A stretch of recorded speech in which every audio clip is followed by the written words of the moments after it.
Good morning, students. Today we are discuss about the chapter 1 and the topic is qualitative characteristic of accounting information. मतलब जो हमारी accounting information है उसकी कुछ क्वालिटिस्टिक होती हैं, क्वालिटेटिव फीचर्स होते हैं, वो हम डिस्कस करेंगे। मतलब कि हमारी अकाउंटिंग इंफॉर्मेशन में ये फीचर्स होना नेसेसरी है। अगर ये फीचर अवेलेबल नहीं है तो हमारी इंफॉर्मेशन वो अच्छी नहीं रहेगी या फिर वो यूजर्स के अकॉर्डिंग नहीं होगी। तो हम देख लेते हैं कि फीचर्स कौन कौन सा है। फर्स्ट है, नंबर 1 है रिलायबिलिटी। रिलायबिलिटी का मतलब है कि जितनी भी इंफॉर्मेशन आप प्रोवाइड कर रहे हैं बिजनेस में, जितनी भी अकाउंटिंग इंफॉर्मेशन है वो वेरीफाइबल होनी चाहिए। मतलब कि वो किसी न किसी सोर्स डॉक्यूमेंट से वेरीफाई होनी चाहिए। मतलब कि अगर कोई ये जानना चाहे कि इंफॉर्मेशन राइट है या रॉन्ग है तो वो वेरिफिकेशन उसका क्लियर होना चाहिए। मतलब जैसे वाउचर्स हैं वगैरह उसके साथ साथ क्लियर होना चाहिए। साथ ही साथ है कि वो फ्री फ्रॉम बियास होना चाहिए। मतलब कि जो पर्सनल बियास होता है, जैसे कि कोई एक किसी का कोई रिलेटिव उस ऑर्गेनाइजेशन में काम कर रहा है तो उसके अकॉर्डिंग इंफॉर्मेशन दे देगा, तो ऐसा नहीं होना चाहिए। मतलब कि उसमें कोई भी भेदभाव वगैरह उसमें नहीं होना चाहिए। मतलब जो भी इंफॉर्मेशन होनी चाहिए वो वेरीफाई होनी चाहिए और क्लियर होनी चाहिए। ठीक है। सेकेंड वन है रिलेवेंस। रिलेवेंस है कि जितने भी यूजर्स हैं आपके आपके एक्सटर्नल यूजर्स और इंटरनल यूजर, ठीक है, तो उनके नीड के अकॉर्डिंग ही इंफॉर्मेशन आपको प्रोवाइड करनी चाहिए। इसी को रिलेवेंस बोला गया कि मतलब कि as per the needs of the users. मतलब कि आप जो अकाउंटिंग इंफॉर्मेशन है आपकी वो आपके यूजर्स के नीड्स के अकॉर्डिंग प्रिपेयर होनी चाहिए। जैसे सपोज ओनर्स को पता होना चाहिए कि उसके एसेट्स क्या है, किस तरीके से उसका बिजनेस चल रहा है, और कस्टमर को पता होना चाहिए कि वो प्रोडक्ट कौन सा बिजनेस लॉन्च कर रही है। अब ये नहीं होना चाहिए कि ओनर के लिए इंफॉर्मेशन देनी है आपको जो वो कस्टमर को दे दो और कस्टमर वाली इंफॉर्मेशन आप ओनर को प्रोवाइड कर दो, तो ये गलत हो जाएगा। तो रिलेवेंस यही है कि आपको यूजर्स के अकॉर्डिंग, यूजर्स की नीड्स के अकॉर्डिंग आपको इंफॉर्मेशन प्रोवाइड करनी चाहिए। थर्ड वन है अंडरस्टैंडेबिलिटी। अंडरस्टैंडेबिलिटी मतलब है कि आपको प्रेजेंटेशन ऐसा देना चाहिए कि जो सामने वाला पर्सन है वो आपकी बात को अंडरस्टैंड कर सके। सपोज आप अकाउंटिंग इंफॉर्मेशन प्रोवाइड कर रहे हैं तो सामने वाले के लिए ऐसे हेल्पफुल तरीके से आप उसको प्रोवाइड करें कि वो आपकी अकाउंटिंग इंफॉर्मेशन को इजीली वे में अंडरस्टैंड कर सके। लास्ट वन है कंपेरेटिबिलिटी। कंपेरेटिबिलिटी मतलब होता है कि आप जो अकाउंटिंग इंफॉर्मेशन प्रोवाइड कर रहे हैं अपने यूजर्स को, एक्सटर्नल हो या इंटरनल, ठीक है, तो दोनों के पास कंपेयर करने के लिए ऑप्शन होना चाहिए। मतलब कि उनको इंफॉर्मेशन ऐसे प्रोवाइड करो कि वो आपकी इंफॉर्मेशन को कंपेयर कर सकें। और कंपेयर करने के तरीके होते हैं, इंट्रा फर्म कंपेरेटिव होता है और सेकंड होता है इंटर फर्म।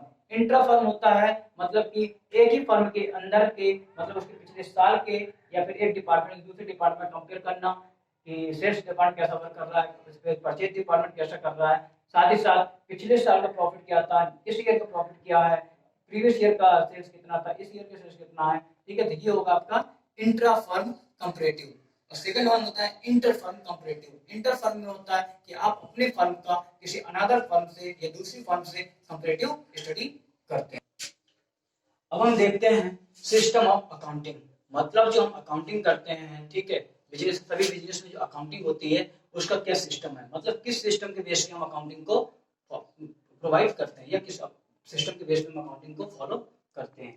हमारे पास दो सिस्टम है रिकॉर्डिंग के, एक है डबल एंट्री सिस्टम और अनदर है सिंगल एंट्री सिस्टम और incomplete records.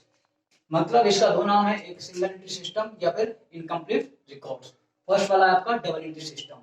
Double entry system में है under this system the transactions both side are recorded. मतलब कि इस सिस्टम में क्या होता है कि ट्रांजैक्शन की दोनों साइड को रिकॉर्ड किया जाता है। दोनों साइड मतलब क्या है, डेबिट और क्रेडिट। आप लोगों ने सभी ने पढ़ चुके हैं कि डेबिट क्रेडिट, ठीक है। तो क्या होता है कि double entry system is the system under which both the aspects of transaction are recorded, debit whether credit. मतलब कि इस सिस्टम के अंदर रिकॉर्डिंग जो करते हैं उसमें हम ट्रांजैक्शन के दोनों एस्पेक्ट्स को रिकॉर्ड करते हैं। दोनों एस्पेक्ट्स मतलब क्या है, सपोज मान लो एक ट्रांजैक्शन हुआ, ठीक है, उसका एक एस्पेक्ट डेबिट होगा और एक होगा क्रेडिट, ठीक है। तो इसका मतलब है कि ये दोनों ही हम एस्पेक्ट इसमें रिकॉर्ड करेंगे। तो मतलब कि जिस मेथड के अकॉर्डिंग हम ट्रांजैक्शन के दोनों एस्पेक्ट्स को रिकॉर्ड करते हैं, डेबिट और क्रेडिट, उसको बोलते हैं डबल एंट्री सिस्टम। दूसरा है सिंगल एंट्री सिस्टम और incomplete record. Single entry system से समझ में आ रहा है कि केवल एक एंट्री करेंगे, वेदर हम चाहे डेबिट लिखें या फिर हम क्रेडिट लिखें, इनमें से कोई हम एक ही लिखेंगे। ठीक है, जब किसी भी बुक में जब डेबिट या क्रेडिट में केवल एक ट्रांजैक्शन रिकॉर्ड किया जाता है, एक एस्पेक्ट रिकॉर्ड किया जाता है, उसको बोलते हैं हम सिंगल एंट्री सिस्टम या फिर इनकम्प्लीट रिकॉर्ड्स।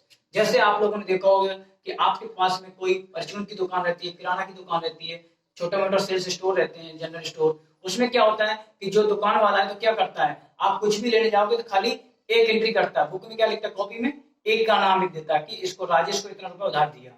ठीक है, पूरा ट्रांजैक्शन नहीं लिखता। तो ये क्या आपका सिंगल एंट्री सिस्टम या इनकम्प्लीट रिकॉर्ड्स का एग्जांपल था। और डबल एंट्री सिस्टम है मॉल वगैरह में, क्या होता है उसमें पूरी एंट्री रिकॉर्ड की जाती है, जितना परचेज किया और जितना उसका क्रेडिट आइटम है। ठीक है, तो डबल एंट्री सिस्टम में है कि ट्रांजैक्शन के दोनों साइड रिकॉर्ड किए जाते हैं, डेबिट और क्रेडिट। और सिंगल एंट्री सिस्टम में क्या है, ओनली एक एस्पेक्ट रिकॉर्ड किया जाएगा, चाहे वो डेबिट किया जाए चाहे वो क्रेडिट किया जाए। Now we discuss about features of double entry system. अभी हमने देखा कि डबल एंट्री सिस्टम होता है कि जब हम किसी भी ट्रांजैक्शन के दोनों एस्पेक्ट्स को रिकॉर्ड करते हैं, डेबिट और क्रेडिट, उसको बोलते हैं डबल एंट्री सिस्टम। तो अब उसके हम फीचर्स देखते हैं कि उसके क्या क्या फीचर्स हैं, कैसे हम पहचान सकते हैं कि डबल एंट्री सिस्टम है या नहीं है। पहला फीचर होता है it maintains a complete record of each transaction. मतलब है कि ये ट्रांजैक्शन के कंप्लीट रिकॉर्ड्स को मेंटेन करता है। मतलब इसके अंदर में क्या होता है कि जो हमारा ट्रांजैक्शन होता है उसका हम कंप्लीट रिकॉर्ड्स मेंटेन करते हैं, क्योंकि इसमें डेबिट और क्रेडिट दोनों रिकॉर्ड होता है। सेकंड है it recognise two fold aspect of every transaction. इस मेथड के अंदर ही हमें ये पता चलता है कि कोई भी ट्रांजैक्शन होगा तो उसका दो एस्पेक्ट्स होता है। मतलब कि इसी मेथड के अंदर हम रिकॉग्नाइज करते हैं कि जितने भी ट्रांजैक्शन हैं उन सभी के दो एस्पेक्ट्स होते हैं, डेबिट और क्रेडिट। थर्ड वन है in this system one aspect is credited other is debited. मतलब इस सिस्टम के अंदर क्या होता है कि हम एक एस्पेक्ट डेबिट होगा तो दूसरा उसका क्रेडिट होगा। ठीक है, लास्ट वन है total of all debit always equal to total of all credit. मतलब कि जब हम इस मेथड के अंदर हम रिकॉर्डिंग करते हैं इंटरेस्ट की, तो क्या होता है कि जब हमारे डेबिट का जितना टोटल होगा वो सेम बराबर होगा हमारे क्रेडिट के। मतलब कि debit is always equal then credit. ठीक है, डेबिट और क्रेडिट ऑलवेज इक्वल होते हैं। Now we discuss about advantage of double entry system. मतलब जो हमारा डबल एंट्री सिस्टम है उसका क्या एडवांटेज है। ठीक है, तो हम देखते हैं। पहला एडवांटेज होता है साइंटिफिक सिस्टम।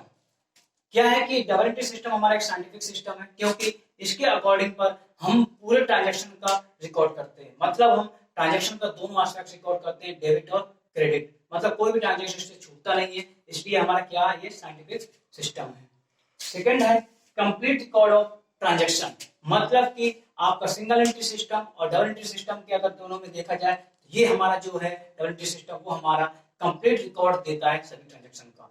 मतलब इसमें हम ट्रांजैक्शन को पूर्ण तरीके से रिकॉर्ड करते हैं। सपोज मान लो हमने किसी से कोई एसेट खरीदी, मान लो हमने एक बिल्डिंग खरीदी। ठीक है, तो building account debit to cash. Real accounts का रूल याद है, debit what's comes in, credit what goes out. Assets हमारे पास आ रही है तो डेबिट हो जाएगी, building account debit to cash, cash जा रही है। ठीक है, तो क्या है कि हम क्या करेंगे, इसमें दोनों रिकॉर्ड करेंगे, बिल्डिंग भी रिकॉर्ड करेंगे और कैश भी रिकॉर्ड करेंगे। तो इसलिए क्या है कंप्लीट रिकॉर्ड ऑफ ट्रांजैक्शन। मतलब ट्रांजैक्शन का कंप्लीट रिकॉर्ड होता है। थर्ड है arithmetical accuracy of account is insured. मतलब है कि इसमें हम ट्रांजैक्शन को जब बोथ एस्पेक्ट रिकॉर्ड करते हैं, डेबिट और क्रेडिट, तो इसमें जो अरिथमेटिकल एक्यूरेसी है, मतलब जो मैथमेटिकल कैलकुलेशन है, वो पूरी क्लियर आती है। क्योंकि क्या है, जब ट्रांजैक्शन पूरा रिकॉर्ड है, दोनों एस्पेक्ट उसके रिकॉर्ड है, तो जो हमारा टोटलिंग आएगी वो क्लियर आएगी। फोर्थ वन है डिटरमाइनिंग प्रॉफिट एंड लॉस। इसके थ्रू ही क्या होता है, हम प्रॉफिट और लॉस एग्जैक्ट जान सकते हैं। क्योंकि अगर हम इसमें से मान लो कि एक ट्रांजैक्शन रिकॉर्ड करें, डेबिट रिकॉर्ड करें, क्रेडिट रिकॉर्ड ना करें, तो क्या होगा, हमें पर प्रॉफिट या लॉस क्लियर पता नहीं चल पाएगा। जैसे सोल प्रोप्राइटरशिप बिजनेस होता है, आपके बगल में कोई बनिया की दुकान होगी, ठीक है, उसमें देखेंगे वो एक ही रिकॉर्ड करता है एस्पेक्ट, तो उसको प्रॉफिट और लॉस पता नहीं चल पाता अपना। ठीक है, तो अगर हम दोनों एस्पेक्ट रिकॉर्ड करते हैं, डेबिट और क्रेडिट, तो उसमें क्या पता चलेगा, प्रॉफिट भी पता चलेगा और लॉस भी पता चल जाएगा। नॉलेज ऑफ फाइनेंशियल पोजीशन, साथ ही साथ है जब हम दोनों एस्पेक्ट्स रिकॉर्ड करते हैं, डेबिट और क्रेडिट, इसके थ्रू हम बैलेंस शीट प्रिपेयर कर लेंगे। जब बैलेंस शीट प्रिपेयर कर लेंगे तो बैलेंस शीट हमारी फाइनेंशियल पोजीशन भी शो कर देगी। नेक्स्ट है comparative study of is possible.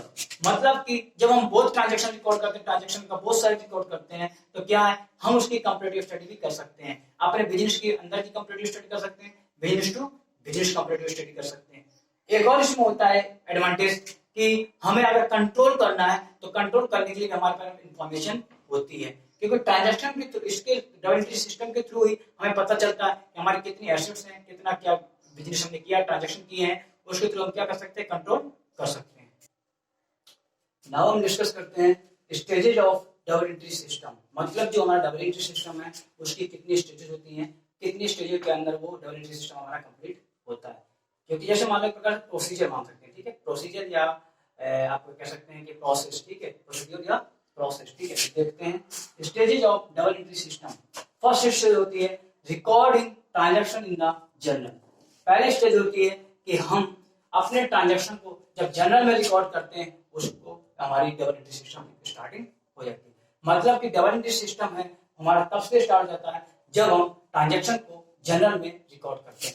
Journal में क्या होता है, हम केवल एंट्री करते हैं जितना हमने परचेज किया है, जितना हमने सोल्ड किया है, ठीक है, उसके दोनों ट्रांजैक्शन रिकॉर्ड करते हैं, दोनों एस्पेक्ट्स। जैसे मान लो कि हमने कुछ परचेज किया, ठीक है, तो क्या करेंगे, purchase account debit to cash, ये आपको जर्नल में रिकॉर्ड करेंगे और ये जर्नल में शो करेंगे। ये हमारा डबल एंट्री सिस्टम है और दोनों ट्रांजैक्शन का रिकॉर्ड हो रहा है। सेकंड है इसका classifying transaction in the journal by posting them to the appropriate ledger account. मतलब है कि जिन ट्रांजैक्शन को आपने जर्नल में रिकॉर्ड किया है उनको क्लासिफाई करेंगे और उनके अप्रोप्रिएट लेजर अकाउंट में ट्रांसफर कर देंगे। मतलब कि जर्नल कर लेंगे पहले, जर्नल के द्वारा उससे जो जर्नल की इंफॉर्मेशन है उन ट्रांजैक्शनों को अप्रोप्रिएट उनके लेजर अकाउंट में ट्रांसफर कर देंगे। जैसे रमेश के नाम पे 4 ट्रांजैक्शन हुए तो उनको क्या करेंगे, हम एक रमेश का अकाउंट बनाएंगे, उसमें उसके 4 ट्रांजैक्शन लिख देंगे। परचेज 10 बार हुआ है तो परचेज अकाउंट बनाएंगे और उसके 10 ट्रांजैक्शन उसके लिख देंगे, ठीक है। तो क्या करेंगे दूसरे में कि जितने भी ट्रांजैक्शन जनरल में रिकॉर्ड किए हैं उनको क्लासिफाई करेंगे, सबके अलग अलग ट्रांजैक्शन लिखेंगे, राजेश का, परचेज का, सेल्स का, सबका अलग अलग लिख देंगे और उनको लेजर में बना देंगे। इसके बाद करते हैं प्रिपेयरिंग ट्रायल बैलेंस। जब ट्रांजैक्शन को अप्रोप्रिएट लेजर अकाउंट में पोस्ट कर देंगे, इसके बाद हम ट्रायल बैलेंस प्रिपेयर करेंगे। ट्रायल बैलेंस क्या होता है, एक प्रकार से रफ वर्क तरह होती है जिसमें क्या करते हैं, हम सभी डेबिट आइटम लिखते हैं और सभी क्रेडिट आइटम लिखते हैं। जितने भी ट्रांजैक्शन होते हैं डेबिट और क्रेडिट उन सबको लिखते हैं, हमारा टोटल मैच कर जाएगा। लास्ट होता है closing the books and preparing the final account. फिर क्या करते हैं, बुक को क्लोज कर देते हैं, हमारा अकाउंटिंग ईयर क्लोज हो जाता है मार्च 31 एनी ईयर को, ठीक है, मार्च 31 पे या फिर दिसंबर 31, ठीक है, बुक को क्लोज कर देंगे और फाइनल अकाउंट प्रिपेयर करेंगे। फाइनल अकाउंट में आपके 2 अकाउंट आएंगे, एक प्रॉफिट और लॉस अकाउंट और एक balance sheet. Profit loss account हमारा शो करता है प्रॉफिट कितना हुआ है या लॉस कितना हुआ है, या फिर हमारी परफॉर्मेंस दिखाता है, और बैलेंस शीट हमारी पोजीशन दिखाता है, ठीक है। तो इतना ही आज के लिए। अब चैप्टर आपका फिनिश होता है, अब नेक्स्ट चैप्टर स्टार्ट करेंगे।